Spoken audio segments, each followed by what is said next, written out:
Setelah Qin Yichen meninggalkan halaman, dia langsung pergi keluar. Menatap ke langit, suasana di rumah Zongtian hari ini sedikit tertekan dari kemarin. Sudut mulut Qin Yichen terangkat. Sepertinya seperti saya tadi malam, tidak sedikit orang yang tidak berlatih dengan benar. Di menara pendakian, Patriark Zongtian memandangi dukun yang merawat luka Changle. Ekspresi wajahnya berubah. Rencananya terganggu oleh penampilan Tuan Muda. Ini adalah sesuatu yang tidak dia harapkan. Tetapi ketika Tuan Muda pergi, Patriark Zongtian juga memperhatikan detail lain yang dia abaikan. Artinya, dilihat dari duel antara Changle dan Qin Yichen, Changle tidak memiliki kemungkinan kemenangan penuh. Kamu belum bangun? Cedera macam apa yang tidak bisa kamu sembuhkan sepanjang malam? Patriark Zongtian sangat ingin mengetahui detail pertarungan Changle dan Qin Yichen. Apa misteri dalam hal ini? Apa itu? Biarkan Changle, yang terkuat di garis muda keluarga Zongtian kalah. Sang dukun menggelengkan kepalanya. Tuan pulang, luka-luka di tubuh Changle sangat aneh. Saya telah menggunakan beberapa metode, tetapi mereka tidak dapat sepenuhnya dihilangkan. Selain itu, mereka menyebar di tubuh Changle.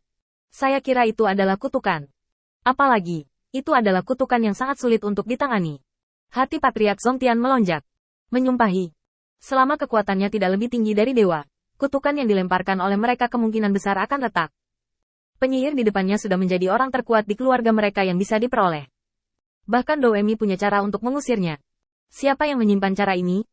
Ketika Patriark Zongtian tampak tak berdaya, dukun itu melangkah maju dan berkata, Patriark, jika kamu ingin menyingkirkan kutukan ini, aku khawatir kamu masih harus muncul. Jika tidak, dalam beberapa hari, kutukan ini akan membahayakan sumber kehidupan, dan semuanya akan sulit ditangani. Patriark Zongtian mengangkat alisnya. Hal ini tidak terburu-buru untuk saat ini. Saya akan pergi ke keluarga lain untuk bertanya. Setelah berbicara, Patriark Zongtian meninggalkan tempat ini secara langsung. Ingin dia menembak? Belum lagi apakah Patriark Zongtian bersedia melakukan ini. Bahkan jika dia bersedia, dilihat dari temperamennya yang biasa, dia tidak akan pernah menyetujuinya. Orang bodoh yang menantang dan sombong ini. Sekarang dia benar-benar telah belajar bagaimana bersembunyi. Dia diam-diam menggunakan metode seperti itu untuk memperjelas bahwa dia tidak ingin orang lain tahu. Dan bahkan lebih tidak mungkin untuk melepaskan kutukan untuk Changle sesuai dengan permintaannya. Sebelum pergi, Patriark Zongtian melirik Changle untuk terakhir kalinya. Jika saya tidak menginvestasikan begitu banyak sumber daya pada Anda, saya tidak akan peduli tentang hidup dan mati Anda. Dengan mendengus dingin, Patriark Zongtian penuh dengan kebencian. Di matanya, Changle telah menjadi kentang panas, dan harga mencoba menyembuhkannya terlalu tinggi. Tetapi pada saat yang sama, dia tidak bisa dengan mudah melepaskan kentang panas ini. Changle, pemuda yang luar biasa di keluarga Zongtian, selama dia masih bekerja di bawah tangannya sendiri. Itu berarti kecerdasan keluarga Zongtian ada di tangannya sendiri.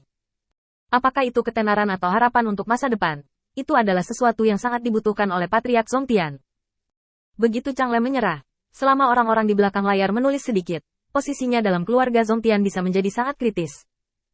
Selain Patriark Zongtian, ada juga sekelompok orang yang terjaga sepanjang malam. Di kedalaman gunung di belakang rumah Zongtian, puluhan orang tua berkumpul. Mereka telah bernegosiasi sepanjang malam.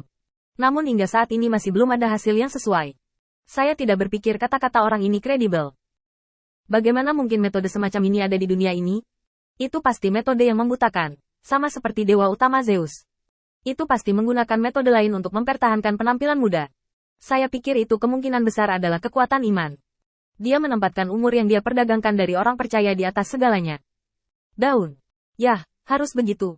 Hasil dari diskusi semalam adalah kedua belah pihak telah mencapai kesimpulan dan pendapat yang tidak dapat dibantah.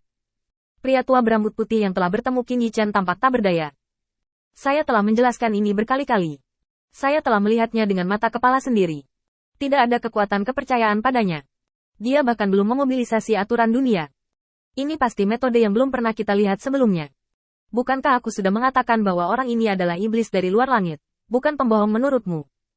Kamu harus percaya padaku. Selama kita mendapatkan metode ini, tidak akan sulit untuk menyusun kembali daging. Kedua belah pihak berdebat tanpa henti dan hanya bisa menatap dengan mata cemas. Tidak ada yang bisa meyakinkan siapapun. Melihat babak baru kontroversi akan dimulai lagi, fokus kontroversi sudah mulai bosan dengan beberapa orang yang hadir.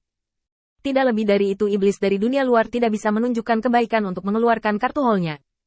Apakah orang misterius ini adalah iblis di luar langit masih harus didiskusikan. Apakah metodenya akan berhasil atau tidak adalah dua pendapat yang berbeda. Diam. Ada geraman rendah di kabut hitam, dan semua orang dengan cepat menundukkan kepala dan tidak berani mengatakan sepatah kata pun. Karena anak ini berani berbicara dengan singa kita, Itu berarti dia masih memiliki kepercayaan diri. Kamu mengujinya lagi. Selama kamu bisa yakin bahwa anak ini memiliki metode semacam itu, tidak ada salahnya untuk memberinya bahan obat ini. Bos telah berbicara, di mana semua orang memiliki pemikiran untuk membantah. Semua orang mengangguk dan berjanji. Di rumah Zongtian, lelaki tua berambut putih itu diam-diam datang ke kediaman utusan lain. Seperti Qin Yichen, ketika mereka bertemu, dia melepaskan belenggu ingatan dan menjelaskan masalahnya. Pria itu berlutut. Ya, tuanku, saya akan melakukannya sekarang. Di luar rumah Zongtian, Qin Yichen datang ke puncak gunung sendirian, diam-diam melihat ke cakrawala. Saya tidak tahu apakah metode anak ini dapat diteruskan ke dalam gua. Bagaimanapun, itu adalah dunia lain yang terbentuk. Apakah kekuatan iman dapat menembusnya atau tidak adalah masalah pertanyaan. Meskipun dia curiga di dalam hatinya, Qin Yichen dengan jujur menutup matanya, merasakan napas di sekitarnya. Dengan pengalaman kontak terakhir, Qin Yichen langsung membuka kesadarannya kali ini, menjelajahi dan mencari orang percaya dari Master Cahaya untuk menghubunginya. Tiba-tiba, kekuatan kepercayaan menembus hubungan antara Dongtian dan dunia luar dan muncul langsung di dalam kesadaran Qin Yichen. Sebelum Qin Yichen bisa menangkapnya, kekuatan iman ini telah menembus pikiran Qin Yichen. Tuan Guangzhu, bawahannya Lin Xiu, saya tidak tahu di mana Tuan Guangzhu sekarang, apakah aman? Qin Yichen hanya merasakan sakit kepala. Bagaimana salah satu bawahan Anda bisa lebih baik dari yang lain? Di pengadilan 3000 dao, kecuali terbuka di musim dingin, metode transmisi suara sama sekali tidak dapat diakses. Untungnya sekarang, bawahan biasa dari dirinya sendiri telah benar-benar mencapai prestasi melebih-lebihkan ruang dan transmisi suara. Dengan kata lain, kekuatan iman yang bertanggung jawab untuk transmisi suara ini setidaknya dapat beradaptasi dengan dua aturan dunia yang sama sekali berbeda. Bahkan Qin Yichen belum pernah mendengar metode yang keterlaluan seperti itu. Beberapa tanpa daya menggosok kepalanya, Qin Yichen menghela nafas. Aku baik-baik saja sekarang. Bagaimana situasi di kuil? Apakah Ares dan yang lainnya sudah dievakuasi dari medan bintang itu? Tidak mungkin bagi orang-orang sektarian untuk tetap dikelilingi oleh orang lain.